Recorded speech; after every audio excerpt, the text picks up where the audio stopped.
Hi everybody. Welcome to yet another episode of D2C Chronicles. Today we have with us Ashish Chunjunwala, an ex-IIM Calcutta graduate who is a star not known to many.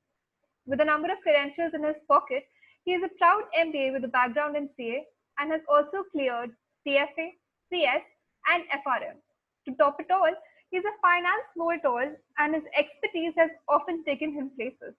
So much that he converted 15 companies on day -1 of the summer placement. Let's get to know more about this genius and see what his story holds for us. Hi Ashish, thank you so much for joining us today. It's a pleasure to have you with us today. How are you doing and how has your time looked like during lockdown? Firstly, a big thank you for having me here. Uh, yeah, lockdown has been pretty good. On the professional point, I interned with an investment bank, and that was a good experience. On the personal front, like in the last 4 years have been very hectic, and I've missed out on spending time with my family and friends. So the lockdown ensured that I have enough time to spend with them, call old friends. And apart from that, I also learned driving during this lockdown, and I also lost some weight, which I was intending to do from quite some time. So yeah, a pretty purposeful lockdown for me. That sounds really interesting, Ashish. I think we've all picked up a few hobbies during this time in lockdown. We've all tried to improve our skill sets. Now, before we begin, Ashish, I would like you to give us a short introduction of yourself so that our viewers can get to know you better. Hello everyone, I'm Ashish Jhunjhunwala. I've been born and brought up in Calcutta. I am a graduate from St. Xavier's College, Calcutta. And post that, I went on to clear my chartered accountancy company secretaryship exam. I've also cleared all the levels of the CFA and FRM examination. Post that, I was working with Goldman Sachs in their merchant banking division. Then I wanted to move to a more front end role, so I decided to give CAT. In 2017, I scored 99.90 percentile and went on to join IIM Calcutta. At IIM Calcutta, I am an institute ranker, and as a part of their dual degree STEM IIM program, I spent uh, 4 months last year at the University of Cologne in Germany. Last year, I also won the City Leader Award. I interned for my summer internship. I interned with a mid-sized private equity firm called Kaza Capital, and I finally got placed with Boston Consulting Group. I'm sure our viewers would be in awe of your career trajectory. It is so amazing, Ashish. Now, what is your secret ingredient to have it all on your plate? Your career trajectory resembles a roller coaster that only goes up. What is your secret? So whatever little I've achieved in my life, I believe the main reason behind is that I've always known that what I really want or what I really like to do. So back in class 9, I decided that okay, science is not something I can pursue, and I don't something which I don't like. So I took up commerce from class 9 itself. When I after I passed my class 12, I decided that I really wanted to become a chartered accountant because accountancy was something which really I felt I was passionate about. So I decided to do the chartered accountancy course. At Goldman, I decided that I can be more impactful if I'm towards the front end role. And for that, I require some necessary skills which an MBA can give me. So I've always been like I've understood that what I really want to do and where I really want to go. So this has been really helpful, and neither have shied away from trying new things. So during my B school, I realized that okay, logistics or supply chain was something which I really liked. So I tried my hand at that. So I believe that being aware of what I really want to do and what I'm passionate about has really helped me achieve whatever I have achieved in life. Awesome, Ashish. I think there couldn't be a better motivation than what you have shared with us just now. Now, Ashish, we know for a fact that you got shortlisted from 100 companies for your summer placements. And in fact, you cleared 14 to 15 companies on the very first day. What is your story about that? So normally how things work in a B school is that once the placement window opens, companies come up, give their presentation on what the company and what the role is all about, and then we apply to the company, and depending on the criteria of the company give a shortlist. So usually, given that majority of the students in the B school have already seen a placement cycle either in their undergrad, but since I hadn't seen how things or how placement works, so I was really unsure that okay, how what are the companies which I want to go in. So what I did was I used to apply in all the companies. So I was like, okay, no risk. I don't want to take any risk. Let's apply to each of the companies, and probably once we move ahead with time, we'll see where do we really want to go. So I almost applied to all the companies which came on campus, apart from companies which had the mandatory requirement of an undergrad in engineering. I got shortlisted from almost all the companies, and I interviewed with most of them at least a couple of rounds. And so like the final interviews were with the lesser number of companies, but I did interview with approximately more than 70, 80 companies after getting shortlist from 100 plus companies.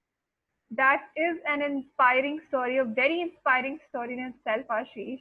And I believe your viewers will have a lot to take back from your story. It is so inspiring, and you are definitely an experienced person, Ashish.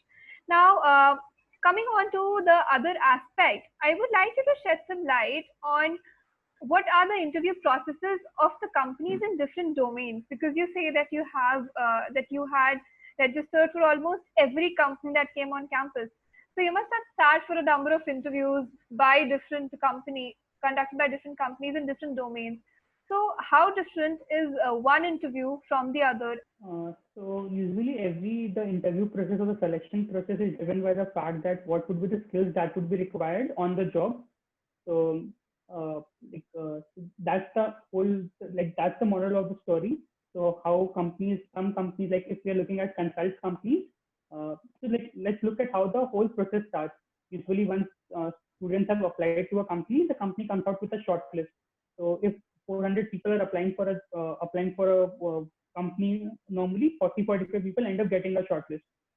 So now the whole target for the company is that how to further shortlist this 40, 45 selected people, so that on the final day, a limited number of people can be interviewed.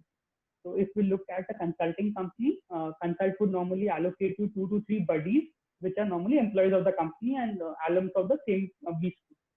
Now, this buddies, what they normally do is they actually tell you about how the company works, what would you be expected to do on the job, and in the whole process, they would also solve a case over a call.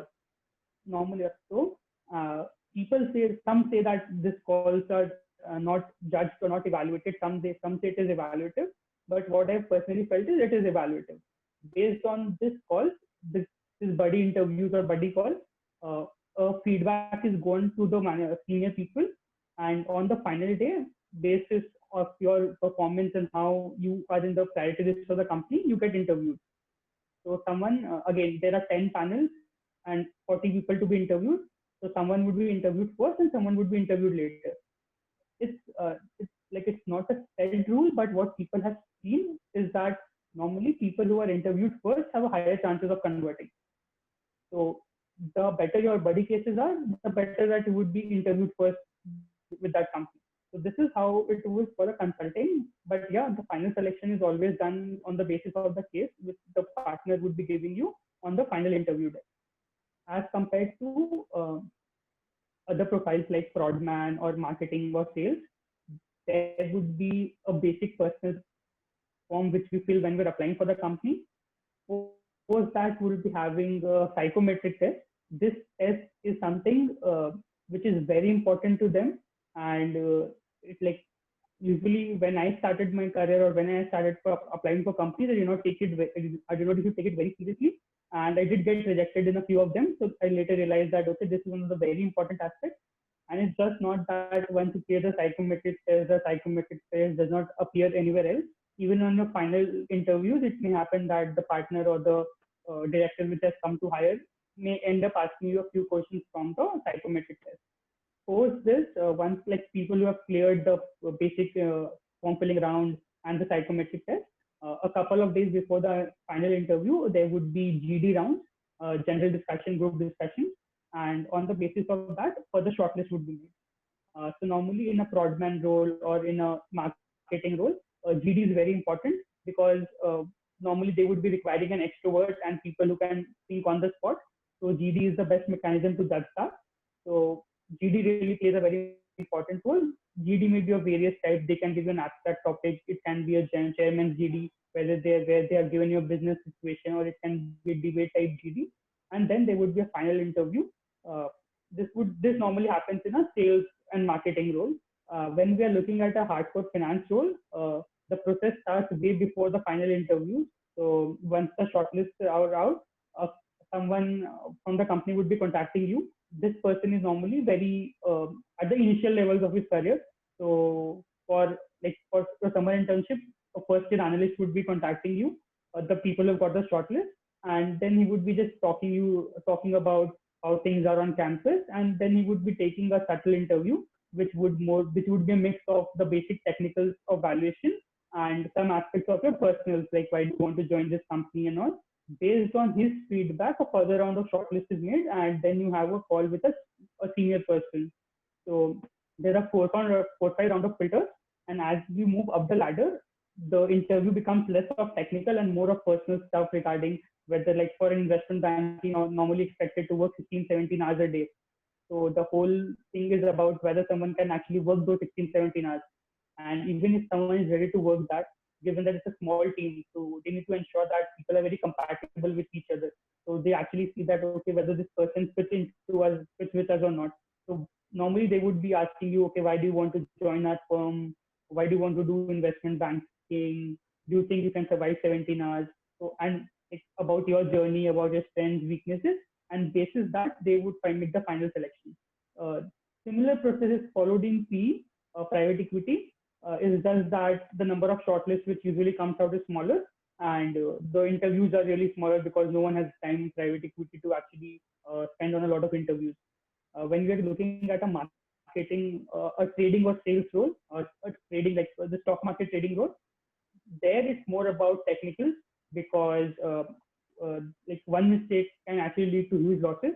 So they need to ensure that whoever is coming on board is technically sound.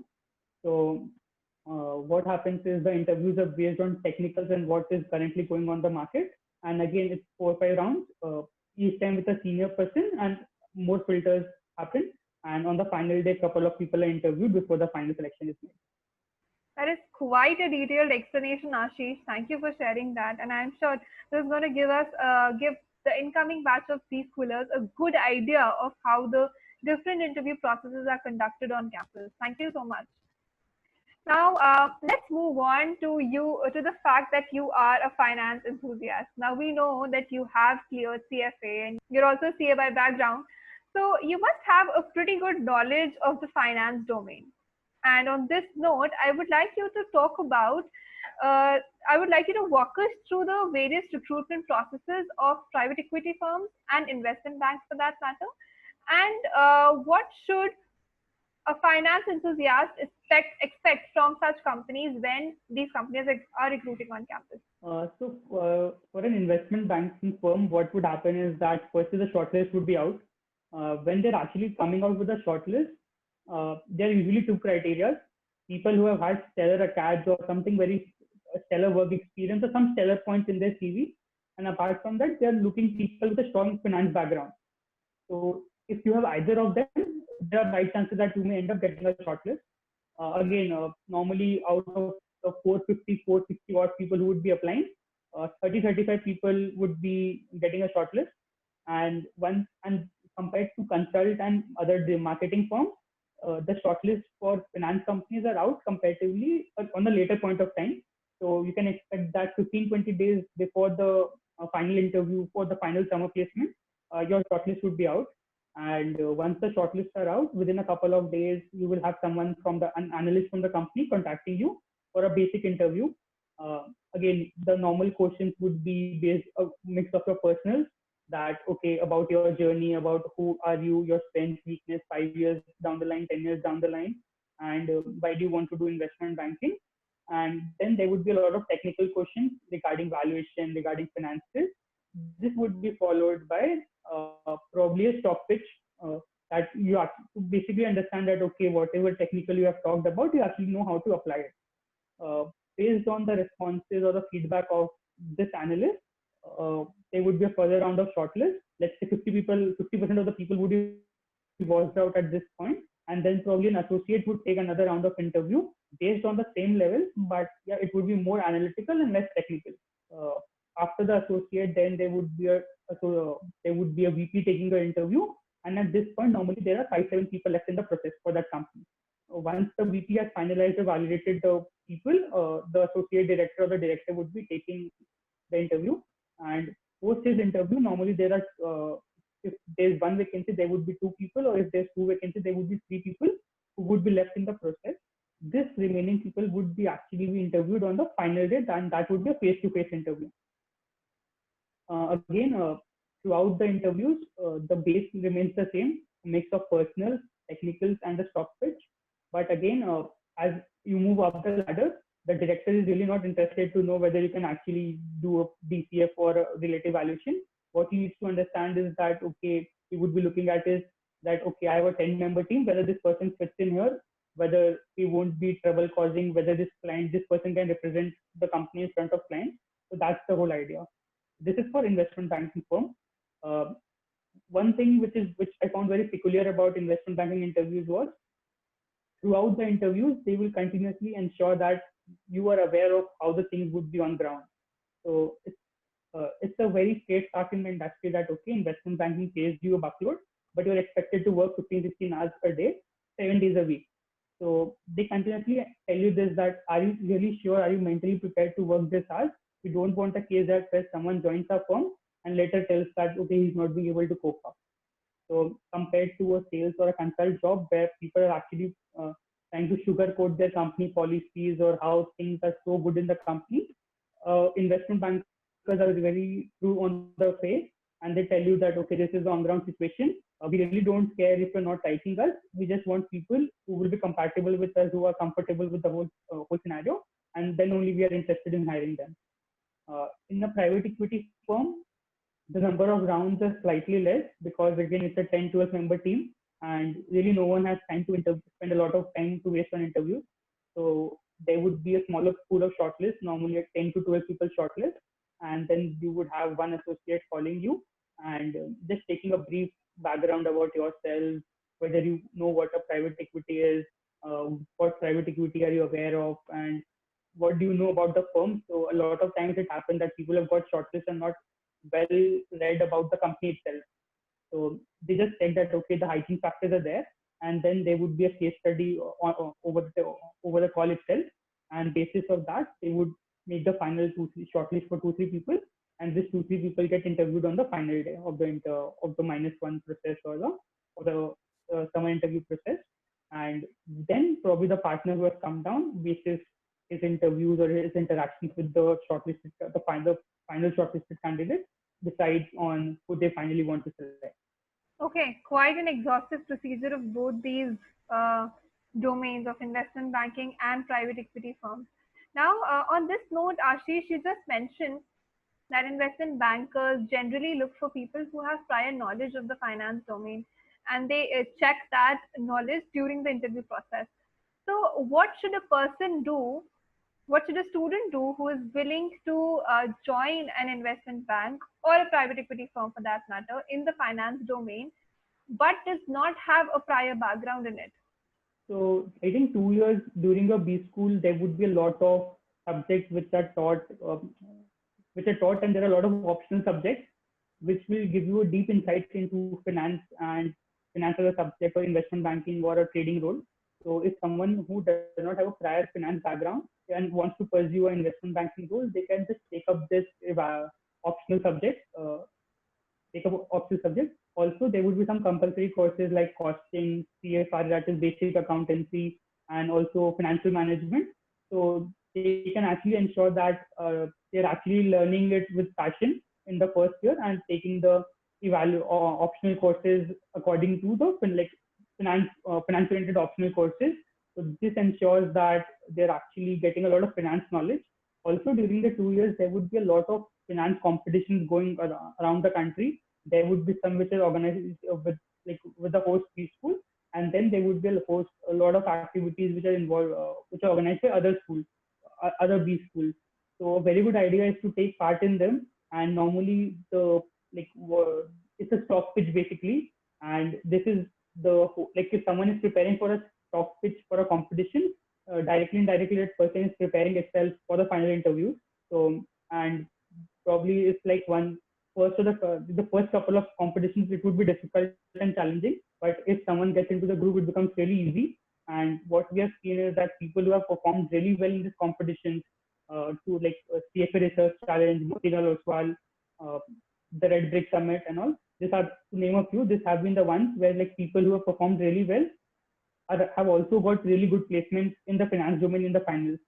So choose your subject wisely and ensure that you're participating in a lot of finance competition. Initially, you may not win, but that exposure ensures that you're actually learning and getting a good final placement in the finance domain. I actually really like the advice where where you talked about students participating in finance competitions, because it's not the end of the world if you do not have finance background. You can always build a finance background with your participation in such competitions. That's a really great advice, Ashish. Now, on a closing note, what advice would you like to give to students who will be joining these schools this year regarding their summer placements, and also perhaps the current B schoolers for their final placements who are looking at final placements in this time of coronavirus where the placements are in jeopardy? What exactly would your advice be to these students? So the first advice is that there's a big misconception that there's a job shortage in the market or the placements may not be that good as yesteryears. But till now, for the PPOs which has been received for the current second year, that has been way better than the past 3 4 years. So this indicates that job shortage won't be there, and even if it's there, it's an external thing and it would be applicable to everyone. So rather than worrying about that, what are the companies that would be coming on campus, or what would be the numbers in which they would be hiring in, the whole idea is to just ensure that you're not wasted your second year, or you're not wasting time during this lockdown learning some new skills which you feel can differentiate yourself from others during that final interview. So uh, rather than worrying about that, the external factors, just build a core competency which differentiating you from others during that interview round, because the external circumstances are same for everyone. So just be confident of yourself, back yourself, and just be awesome in your interviews. And I think probably I'm expecting better placements for the next batch than us. So I really hope that they are able to get them. I think we are all hoping that the next batch or the coming batch of students see better placements for that matter in this testing time. And thank you so much for sharing your views on this, Ashish. It was great knowing you, knowing your story. It was a pleasure talking to you. We wish you the best for all your future endeavors. We hope that you join a new company soon, very soon, and that you add a lot more feathers to your life in the coming years. Thank you so much for joining us today. Stay home, stay safe, and take care.